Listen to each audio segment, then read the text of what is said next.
शायद रात का तीसरा पहर था। जंगल के किनारे बने सालों पहले बंद हो चुके शमशान भूमि में आज कुछ हलचल हो रही थी। एक 22-23 साल की लड़की काले वस्त्र पहने एक पैर पर खड़े होकर अपने कमर तक फैले घने काले बालों को खोलकर कुछ मंत्र पढ़ रही थी, जो तंत्र के हर अध्याय में वर्जित है। आसपास के घने जंगलों से आती जंगली जानवरों की आवाजें, रात में बढ़ती हाड़ कपाती ठंड और शरीर पर रेंग रहे कीड़े मकोड़े उसकी साधना को तोड़ने में असफल नजर आ रहे थे। आज उसकी साधना का 11वां दिन था। ओम भक्षाण्य नमः, ओम शत्रु नशाय नमः। आखिरी बार उसके मुंह से निकले उस मंत्र के साथ ही अचानक शमशान भूमि में धूल की जोरदार आंधी चलने लगती है। भूमि पर रखा उसका तंत्र का सामान उड़कर दूर जा गिरा था और सामने रखी मानव खोपड़ी आकर उसके सर से टकरा गई थी। एकाएक काली परछाई नजर आती है, जो आकर उस लड़की के बाल पकड़कर उसे घसीटते हुए उठाकर दूर पटक देती है। अभी भी समय है, लौट जा। आगे सिर्फ और सिर्फ मृत्यु है। अपनी मौत को मत आमंत्रित कर, लौट जा। मैं लौटने के लिए नहीं आई हूँ। मैंने सोच लिया है, जो भी कर रही हूँ सोच समझ कर रही हूँ। कुछ पाने के लिए कुर्बानी देनी ही होती है और मैं खुद की कुर्बानी के लिए तैयार हूँ। लड़की के मुंह से इतना सुनते ही लड़की के शरीर से खून बहने लगता है। उसके हाथ और पैर देखकर लगता था कोई उन्हें बुरी तरह मरोड़ रहा है। दर्द को सहन करते हुए वो अभी भी मंत्र पढ़ती जा रही थी। कुछ देर बाद उसके सामने एक डरावनी स्त्री प्रकट होती है। जानती है ना तूने क्या किया है? भाक्षणी हूं मैं। जिसके नाम से तूने ये तंत्र किया है उसकी मौत अब निश्चित है। तेरे दुश्मन के साथ साथ मृत्यु तेरी भी निश्चित होगी। तुझे स्वीकार है? स्वीकार है। लड़की के इतना कहते ही वो स्त्री धुएं के बवंडर में बदलकर पास में रखी कच्ची मिट्टी के मटकी में समा जाती है और वो हांडी खुद ब खुद हवा में लड़की के साथ साथ चलने लगती है।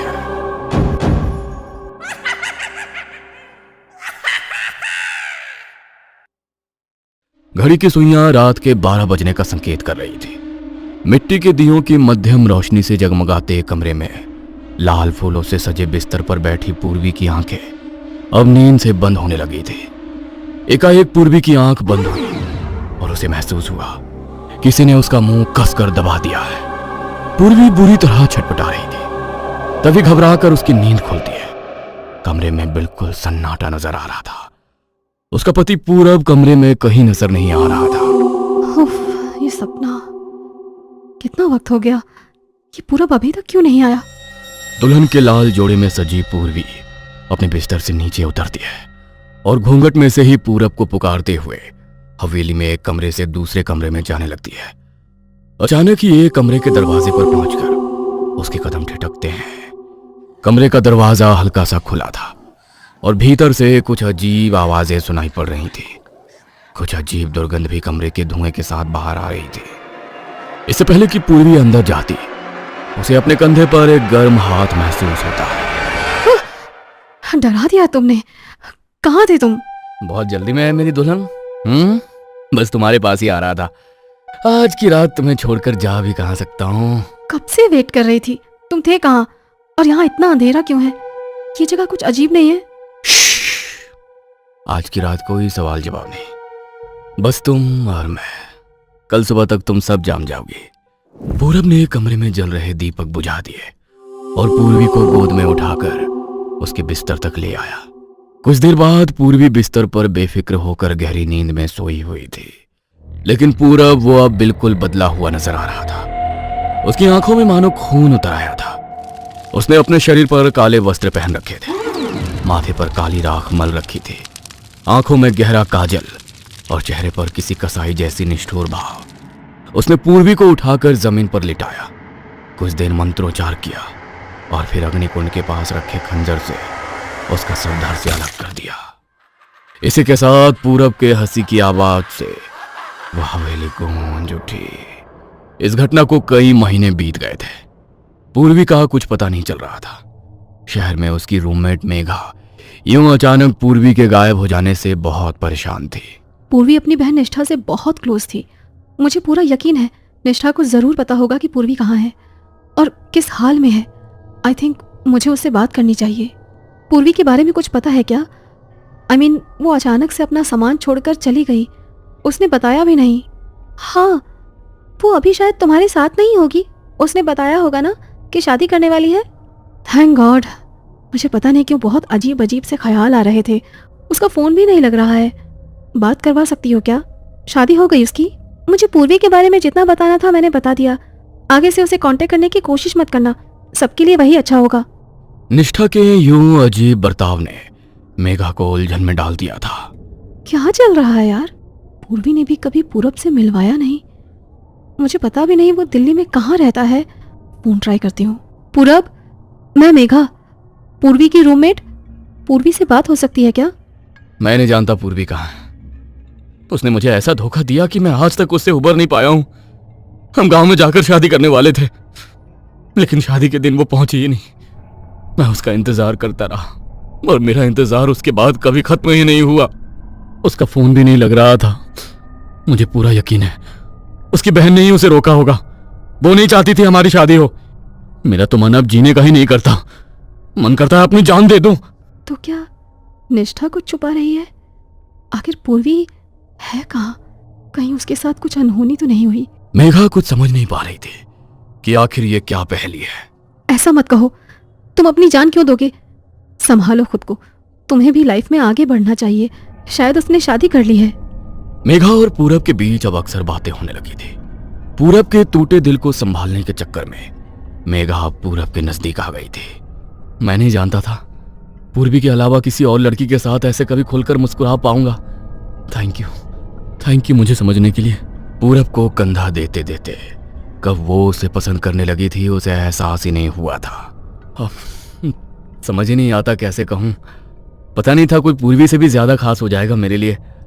आई लव यू मेघा, तुम बहुत अच्छी लड़की हो। क्या मेरे साथ शादी करोगी? पूरब, तुम इतने स्वीट हो, तुम्हें कोई भी लड़की मना नहीं कर सकती। पूर्वी की तरह धोखा तो नहीं दोगी ना? बिल्कुल नहीं। सच्चा प्यार सबके नसीब में नहीं होता और शायद हमारा मिलना लिखा होगा, तभी तो आखिरी समय में पूर्वी शादी से भाग गई। अगले महीने की एकादशी को पूरब मेघा को लेकर पहाड़ों में बने बंगले पर ले जाता है। तुम तैयार हो जाओ, मैं शादी की तैयारियां करता हूँ। पंडित जी नहीं आए? यहाँ पंडित शादी नहीं करवाते, समझ जाओगी जल्दी। पूरब ने अग्निकुंड प्रज्वलित कर लिया था। सामने एक बड़ा सा पत्थर रखा हुआ था जिस पर खून जैसा कुछ लगा हुआ था। वहीं पास में काले रंग की धोती पहनकर पूरब कुछ अजीब से मंत्र पढ़ रहा था। एकाएक उसे आंगन से कुछ गिरने की आवाज सुनाई देती है। पूरब चौंक कर बाहर जाकर देखता है तो वहां उसे मिट्टी की हांडी टूटी हुई नजर आती है। ये हांडी यहाँ कैसे आई? पूरब उस हांडी के नजदीक जा पाता इससे पहले उसे पायल की छम छम सुनाई पड़ती है। लगता है मेघा तैयार हो गई। जैसे ही मेघा का हाथ अपने हाथों में लेकर वो मंत्र पढ़ना शुरू करता है उसे एक जोरदार झटका महसूस होता है। ये कैसा संकेत है? क्या यहाँ कोई शक्ति है जो हम दोनों के बीच आ रही है? मुझे जल्दी ही ये सब खत्म करना होगा। पूरब ने जल्दी जल्दी मंत्र समाप्त किए और फिर मेघा को गले में माला पहनाकर उसे अपनी पत्नी बना लिया। बिस्तर पर मेघा घूंघट लिए बैठी थी।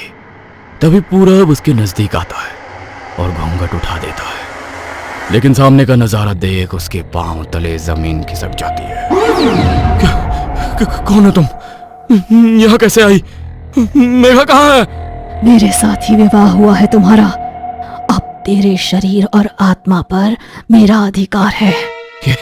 ये नहीं हो सकता। मैंने तुम मेघा को माला पहनाई थी। क्या हुआ? मेरे करीब नहीं आओगे? अगर तुम करीब नहीं आओगे तो ये विवाह संपन्न कैसे माना जाएगा? पूरब आंखें बंद करके मंत्र पढ़ना शुरू करता है। तभी भक्षिणी अपने असली रूप में आ जाती है और सीधा पूरब का गला दबा देती है। पूरब के मुंह से शब्द ही नहीं फूट रहे थे। उसकी आंखें बाहर निकल आई थी और शरीर ढीला होने लगा था। भक्षिणी ने पूरब का गला छोड़ दिया और अगले ही पल एक खूबसूरत कामिनी स्त्री का रूप ले लिया। उसकी बड़ी बड़ी आकर्षक आंखें, खूबसूरत चेहरा और मादक मुस्कान देखकर पूरब अपने होश खो बैठा था। सम्मोहन में पड़कर वो उसकी ओर खींचा चला जाता है। कमरे में अंधेरा छा जाता है और कमरे का दरवाजा अंदर से बंद हो जाता है। यह पहली बार था जब शादी के बाद दुल्हन के साथ रात बिताने के बाद पूरब ने उसकी बलि ना दी हो। अगली सुबह पूरब बिस्तर पर लेटा हुआ था। वो पूरी ताकत लगाकर बिस्तर से हिलना चाहता था, लेकिन ना वो हिल सकता था, ना उसकी आवाज गले से बाहर आ रही थी। बेबसी में उसके आंखों से आंसू लुढ़क कर गाल पर आ जाते हैं। तभी उसे कमरे में छत के पंखे पर वही डरावनी छाया लटकती नजर आती है, जो जोर जोर से हंस रही थी। तू तो तंत्र का इतना बड़ा पुजारी है, जानता ही होगा भक्षणी क्या होती है। भक्षणी वो काली शक्ति जो जिस पुरुष के साथ संबंध बनाती है उसी का रक्त पीकर अपना पोषण करती है। अब से हर रात तू मेरे साथ रहेगा। तेरे शरीर का कतरा कतरा खून पीकर मैं अपनी प्यास बुझाऊंगी। तभी कमरे का दरवाजा खुलता है और निष्ठा कमरे में दाखिल होती है। बहुत खूबसूरत खेल रचा तूने। भोली भाली लड़कियों से शादी करके उनकी बलि चढ़ाने के बाद क्या सोचा था, अमर हो जाएगा? लेकिन कहते हैं ना, हर पापी के पाप का घड़ा एक दिन भर ही जाता है। तूने प्लानिंग तो बहुत अच्छी की थी, लेकिन मेरी बहन पूर्वी ने तुम दोनों की शादी में गलती से मुझे भी बुला लिया था। जिस समय मैं हवेली पहुंची, मैंने अपनी बहन की दिल दहला देने वाली चीख सुनी। जब मैं अंदर आई तो तुझे शैतान के सामने किसी राक्षस की तरह पूर्वी का खून पीकर नाचते देख मैं समझ गई थी कि तू कोई आम आदमी नहीं है। इसीलिए मैंने तेरे बारे में जानकारी निकालना शुरू किया। धीरे धीरे मुझे पता लगा कि तू पूर्वी से पहले भी 5 लड़कियों से इसी तरह शादी कर चुका है, और अचानक से लड़कियां न जाने कहां गायब हो जाती हैं। मुझे अपनी बहन की मौत का बदला लेना था, इसीलिए मैंने ही मेघा को तेरे करीब आने के लिए मनाया, और फिर वही हुआ जो मैं चाहती थी। कहते हुए अचानक निष्ठा के मुंह से खून आने लगा। नहीं, तुझे इतनी आसान मौत नहीं दूंगी मैं। अब मेरे सौदे का अगला चरण शुरू होता है। भक्षणी की भूख शांत करने के लिए मैं उसे अपने शरीर में आने का आवाहन करती हूँ। हे भक्षणी, इसे छोड़कर मेरे पास आओ। ये क्या कर रही हो? अरे भुगतने दो ना इसे इसके कर्म। तुम क्यों अपनी जान पर खेल रही हो? हम अब यहाँ से चलते हैं। अब देखते हैं इसका शैतान इसे कैसे बचाता है। नहीं, ये अब बिस्तर से हिल भी नहीं सकता। इसके शरीर पर जो जख्म है ना, उसके लिए इसे ना दवा मिलेगी और ना ही पेट भरने के लिए खाना। यूं ही बिस्तर पर लेटकर भूख प्यास से तड़पेगा ये। उसके जख्मों में कीड़े रेंगेंगे। मैं इसके शरीर पर शहद का लेप लगाकर जाऊंगी ताकि चींटियां इसे खतरा खतरा नोचें। हर पल अपनी मौत की दुआ मांगे ये, लेकिन इसे मौत भी नहीं आएगी। मेघा निष्ठा को रोकने की बहुत कोशिश करती है, लेकिन निष्ठा जमीन पर बैठकर मंत्र पढ़ने लगती है। अगले पल भक्षणी आकर निष्ठा के शरीर में समा जाती है।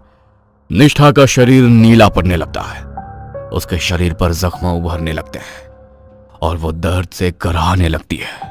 मेघा, तू जा, मेरा वक्त खत्म हुआ, जा।